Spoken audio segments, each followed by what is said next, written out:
कहते हैं कि सफल लोगों के होठों पर हमेशा दो बातें होती है, पहला मौन यानी कि साइलेंस और दूसरा मुस्कान यानी कि स्माइल। गौतम बुद्ध कहते हैं कि मौन और मुस्कान दो शक्तिशाली शब्द है। मुस्कुराहट कई समस्याओं को हल करने का तरीका है तो मौन कई समस्याओं से बचने का तरीका है। लेकिन दुख की बात यह है कि अधिकतर लोग इन दोनों का सही तरीके से इस्तेमाल करना जानते ही नहीं है।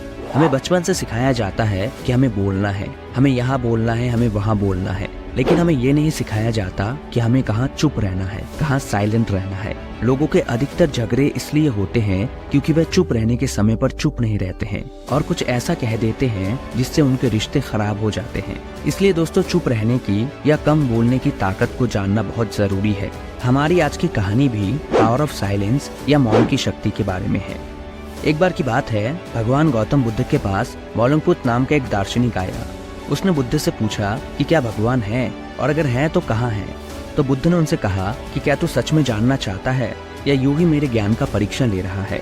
तो उसने कहा कि नहीं बुद्ध, ये आप क्या कह रहे हैं, मैं आपके ज्ञान का परीक्षण करने का साहस कैसे कर सकता हूँ। वैसे भी हजारों मील से यात्रा करके कोई क्यों आपके ज्ञान का परीक्षण करने आएगा।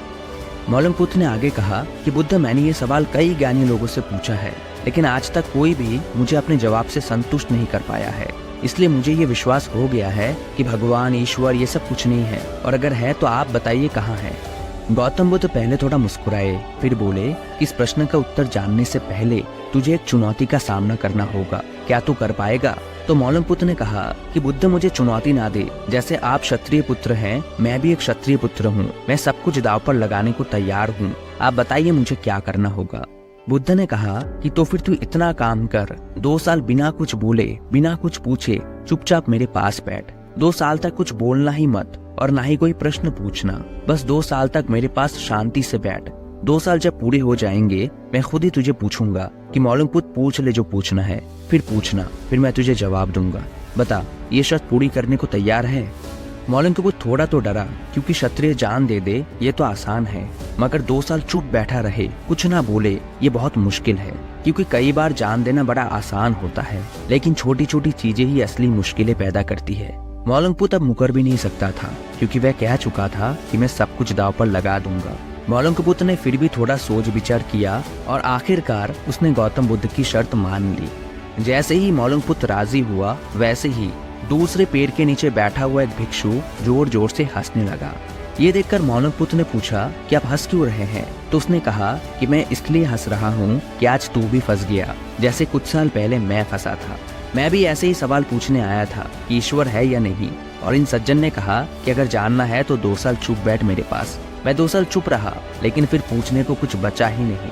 इसलिए देख, तुझे चेतावनी देता हूँ, अगर तुझे पूछना हो तो अभी पूछ ले, 2 साल बाद नहीं पूछ सकेगा। मौलंगपुत भिक्षु की बातें सुनकर फिर सोच में पड़ गया। गौतम बुद्ध ने उससे कहा कि देख मौलंगपुत, मैं अपने वादे पर तय रहूंगा, 2 साल चुप बैठेगा तभी जवाब दूंगा। मौलंगपुत ने कहा ठीक है। मौलंगपुत 2 साल बिना कुछ बोले, बिना कुछ पूछे गौतम बुद्ध के पास चुपचाप बैठा रहा। इन 2 सालों में कई बार मौलंगपुत का मन हुआ कि वह ये सब छोड़कर उठकर घर चला जाए और अपने परिवार वालों से बात करे, लेकिन हर बार वो किसी तरह अपने आप को मना कर चुपचाप बैठ जाता था। 2 साल कैसे बीत गए उसे पता ही नहीं चला। फिर एक दिन गौतम बुद्ध ने खुद ही पूछा कि मौलंगपुत अब खड़ा हो जा और पूछ ले जो पूछना है।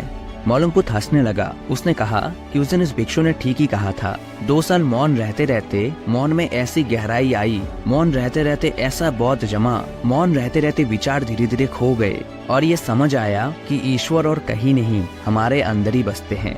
अब ना कोई प्रश्न है, ना कोई चिंता, ना दुनिया भर की कोई बातें। मन में एक अद्भुत शांति है जो मैंने पहले कभी महसूस नहीं की थी। अब तो बस जिंदगी भर चुप रहने का मन कर रहा है। बस आपका बहुत बहुत धन्यवाद और मुझे क्षमा करे, मुझे उत्तर मिल गया है, मुझे और कुछ पूछना नहीं है। दोस्तों, मुझे उम्मीद है कि इस कहानी से आपको एक बहुत अच्छी सीख मिली होगी। अगर आपको ये कहानी पसंद आई हो तो देखिए कि कैसे खुद भगवान ने मुसीबत में फंसे एक व्यक्ति की मदद की। मेरा ये दावा है ये स्टोरी भी आपको बहुत पसंद आएगी।